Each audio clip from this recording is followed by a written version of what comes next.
こんにちは、モネです。この前10月になったなって思ったらもういつの間にか11月。この時期はもう本当にね、何倍速っていうくらいに一日一日過ぎるのが早く感じます。私は手帳が1月始まりなので、来年の手帳をどうしようか考えるのは結構ね、11月から12月が多いです。早い人だとお店に並び出す9月から考え出している方いますよね。皆さんはもう手帳会議しましたか？私の場合、あまりに早く用意しちゃうと早く新しいのを使いたくて、最後現在進行形で使っている手帳が結構おざなりになっちゃうんですよね。同じような人いますかね？ということで今日の動画はちょっと遅い手帳会議です。使う手帳を発表っていうよりは、どんな風に手帳会議をしているか、この動画ではお届けできたらなと思っています。2022年に使う手帳も後半で紹介するので、よかったら最後まで見ていってください。一緒に手帳を使う目的を考えながら、2022年いいスタートが切れるように手帳の役割を一緒に考えませんか？それでは今日も楽しいおうち時間行ってみましょう。今回は珍しくパウンドケーキを焼いたので、おやつを食べながらのんびりと手帳会議をやってまいろうと思います。まずはざっと私の手帳会議の流れを紹介します。最初にノートを使ってやりたいことを書き出す。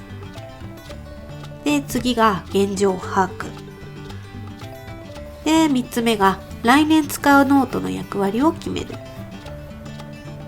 で、最後に手帳会議をリフィルにまとめる。この流れでやっていきます。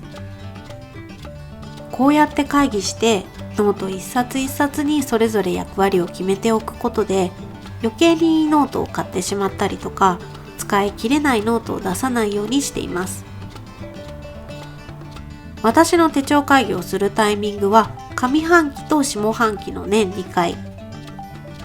一番しっかりした手帳会議は年末の来年の手帳を決めるとき。年がね、明ける瞬間は私にとって1年で一番気持ちの切り替えができるタイミングなので、新たな気持ちで手帳を使い出すその時にいいスタートが切れるようにする準備みたいなものだと私は思ってます。あともう一回の上半期の終わりは半年使ってみて、使いづらいとこないかなとか、他に使いたい役割出てきてないかなって、メンテナンスみたいな軽いものです。ノートや手帳を使う目的って、自分のライフイベントだったりとか、仕事の変化だったりとか、あと暮らしの環境だったりとか、好きなものが増えたりとか、本当にいろんなことがきっかけで変化するものです。この使い方私にぴったりって思ってたものが、数ヶ月後には自分にしっくりこなくなっていることも全然あります。自分に合った手帳を常に使えるように調整するのも結構手帳の楽しみの一つだなって私は感じてます。それでは早速手帳会議をしていきます。まずはポストイットを使ってやりたいことを書き出していきます。1枚につき1つの役割を書いて適当に並べていきます。このポストイットは頭の整理のためで後で捨てちゃうので、思うままに書いてください。私の場合はスケジュール管理で、タスク管理、自分の歴史帳を作りたいで、1年ごとのコレクションページ、ダイエットの記録、お金の管理、家計簿ですね。で、仕事の事業計画、あと勉強とアイデア出し、こんな感じかな。このポストイットを今現状どんな風に使っているか、今あるノートに貼っていきます。これから新しくチャレンジしたい役割はそのまま机に貼っておいてください。とりあえずね、今は現状把握です。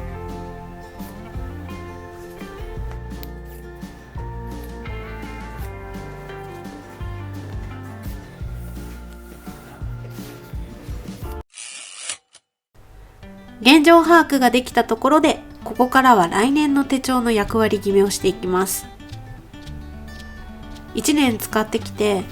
この項目は別にしたいなとか、これは独立させたいなとか、この項目は閉じノートの方がいいかなとか、1年使ってみて自分に合ってないなって思うポイントが出てきたかと思います。その改善点をどのノートでやったら解決するのか考えながら、ポストイットを来年使う手帳に移動させていきます。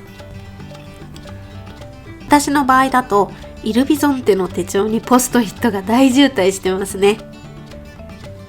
基本的にイルビゾンテのノート1冊にできるだけまとめようって1年やってきたので、当然の結果なんですけどね。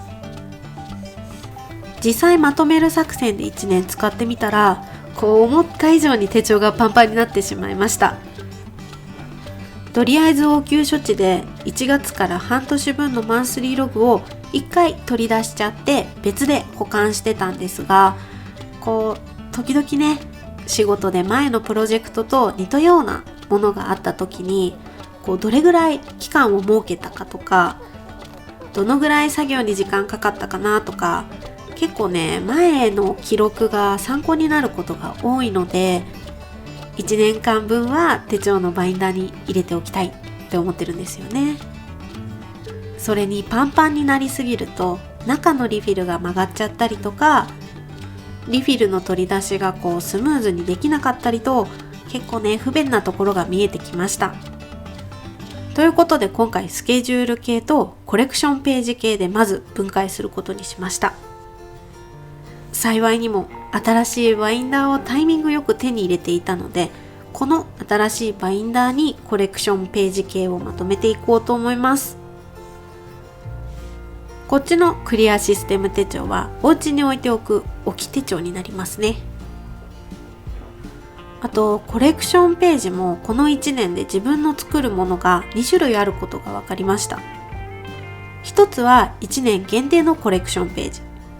ウィッシュリストだったりとか、今作ってる手帳会議のページとかもそうですね。で、そしてもう一つは1年に限定しないで数年だったりとかずっと続いていくもの、バケットリストだったりとか、毎年作り直したくないマステスウォッチ帳とかですかね。映画鑑賞ページやレストランレビューページ、それはちょっと1年ごとにしようか、どんどん付け足していくものにしようか、未だにちょっと悩み中です。1年限定のコレクションページは1年が終わる時にスケジュールと一緒にまとめて保管したい。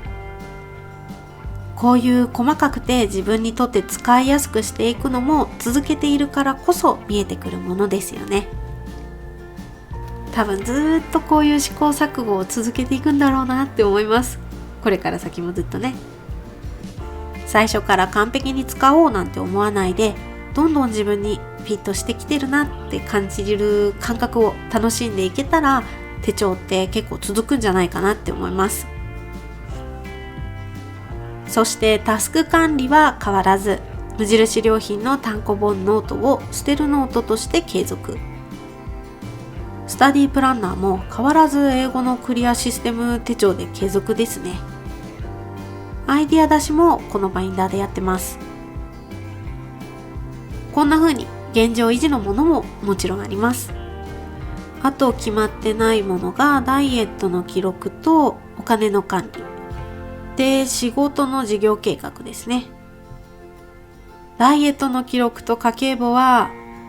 さすがに持ち歩きたくないので置き手帳ですね。なのでこっち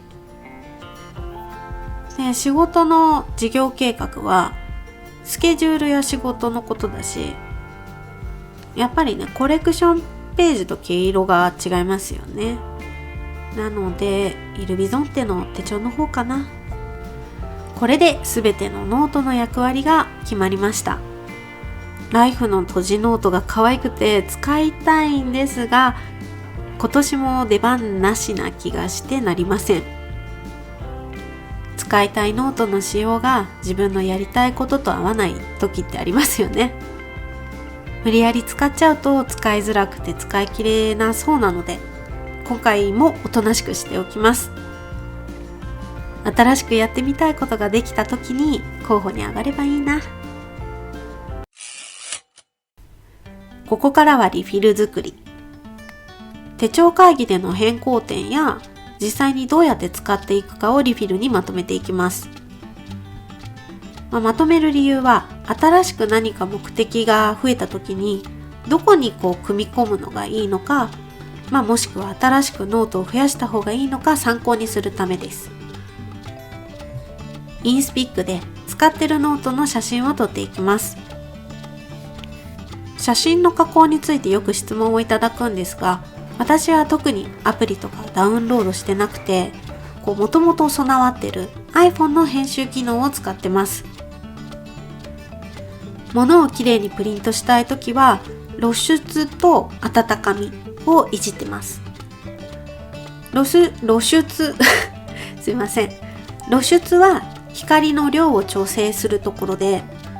極端に上げすぎると白飛びするんですが、インスピックだと撮った写真より暗めにプリントアウトされるので、この露出を上げてます。そして温かみは写真が黄色っぽくなった時に下げてあげることで、青っぽい白っぽい写真になります。ちょっとね、冷たい雰囲気になるんですが、物撮りのものの写真の時は綺麗になるので、私はいじっちゃってます。リフィルに書いてある内容は、ノートを使ってしたいことのまず一覧で、それぞれのノートの役割を1ページずつで、1ページには写真とアイテムの名前とで現在の使い方を書いといて、で来年の使い方を引き出しで書いています。そして最後のところにノートと役割を一覧で見れるページ、こんな感じで作ってます。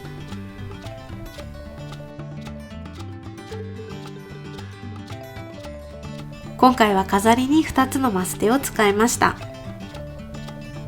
ラベンダーのマステを下にラインのように入れて、で顔のマステは吹き出しに、前面にイラストだったりとか色が使ってあるものより、私は背景が白いものが結構使い勝手が良くて手が伸びちゃいますね。今回使ったこのリフィルはネットショップの方でダウンロード版を販売してます。気になる人はぜひチェックしてみてください。ちょっとね、コレクションページのものはダウンロード版が多いんですが、プリンターがない人用に物販も進めていけたらいいなと思っているところです。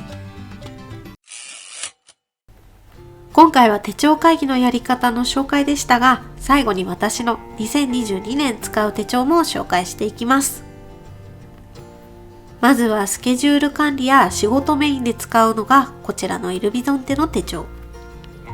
常に一緒に持ち歩くのはこの手帳になります。そしてお次はレッツさんのクリアシステム手帳。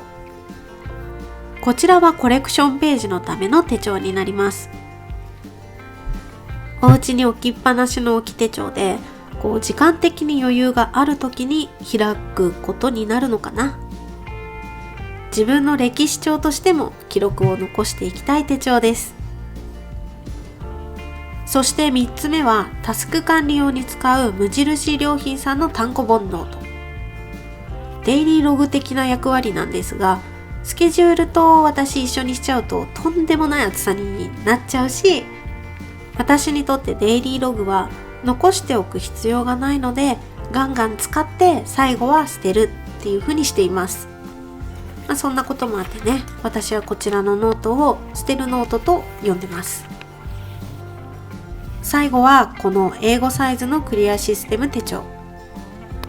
こちらは2021年に引き続きスタディプランナーとして使っていきます。ちょっとね、最近取りたい資格が出てきたので、勉強も2022年はがっつり頑張ろうと思います。今日の動画はどんな風に手帳会議をしているかお届けしました。最初から完璧に使おうなんて思わないで、どんどん自分に合う形を探していって、その過程も一緒に楽しんでいけたら、手帳がずっと続く相棒になっていくんじゃないかなって思います。ということで、今日も最後までお付き合いありがとうございました。今日の動画が参考になったよって方や、楽しかったよ、応援してるよなんていう方は、ぜひグッドボタンとチャンネル登録をお願いいたします。いまいちだった場合も正直にバッドボタンを押しちゃってください。もっと楽しんでもらえる動画を作ろうって思わせてくれる私にとって大切なボタンです。それではまた金曜日にお会いしましょう。モネでした。